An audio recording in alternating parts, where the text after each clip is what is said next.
In this video, we're going to start talking about all of the different options on the side. The first thing we're going to start with is the jobs. The jobs are the jobs that are being uploaded by our templators. When they are done with the job, they are going to come up to the cloud and they're going to live on templator.com. Templator.com is just where it is all stored. So obviously, we want to make sure we're templating on the Raptor program itself, which we can download if needed from up here with Get LT3 Raptor. But we also are then going to be able to see the jobs from this view. When we click on these, we can come into the different things and see the details, the photos, the nestings, or the templates. It's also going to then show us exactly what they did so that we can go through and kind of have a bird's eye view. Now, the next one is going to be our drop-ins. Our drop-ins are going to be something that we can use on a job like a sink or even like a dishwasher or a center line. These are going to be options that we can add to our drawings, but it's a saved drawing that we can use repeatedly. Inside of the profile, we already talked about this, but we're going to just go down here and update our logos. We're going to again make sure we have our team members. We can check to see who is invited but has not added.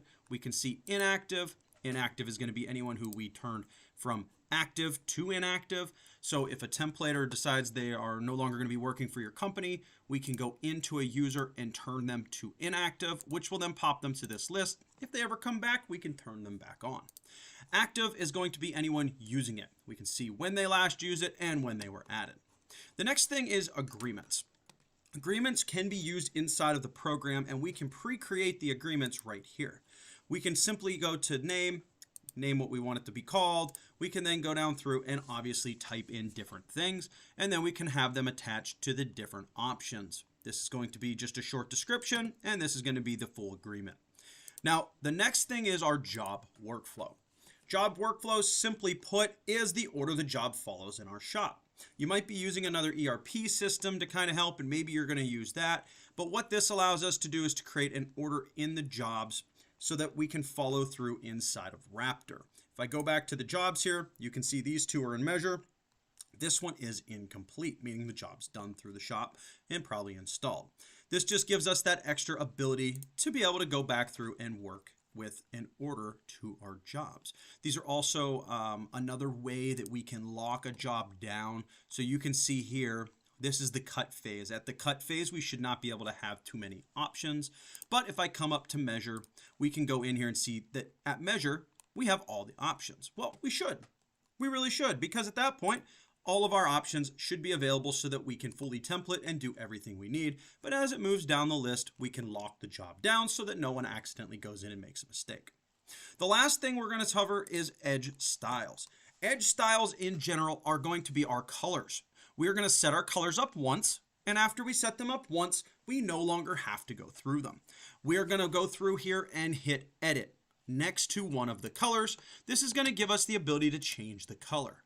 There's 255 colors. If you're using them all, you're probably doing something wrong. It's a lot of colors to try to use. However, we can rename them. We can also do labels. These little labels you can see will be previewed over here, but they will only show up on anything in the program that we use as walls. They are called label here.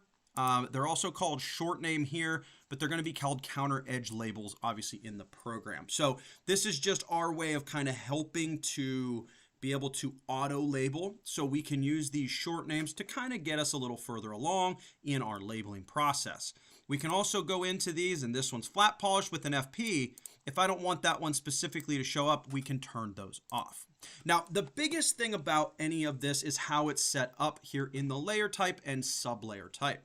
Just so you understand how this works, the program has a lot of intelligence built into it, and it uses these to know what we are trying to do. So, finished and none is basically set up for a profile like flat polish.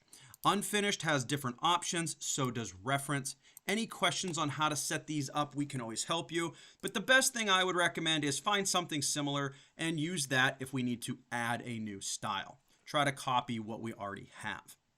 Lastly, when we are in any of these colors, we also have our CAD side, and our CAD side is specific to our nesting. Just so you know where it's at, this is the kerf, which is the saw blade width, and this is the offset that our program allows to offset for material takeoff on a CNC or a router.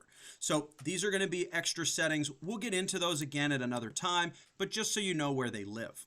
Lastly, as we continue down through these are going to be all of our different settings within the company.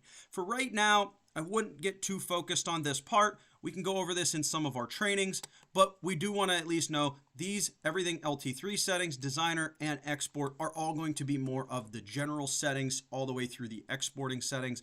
And if you have any questions, we can always alter these and help you alter them to make sure that it matches what you're trying to do.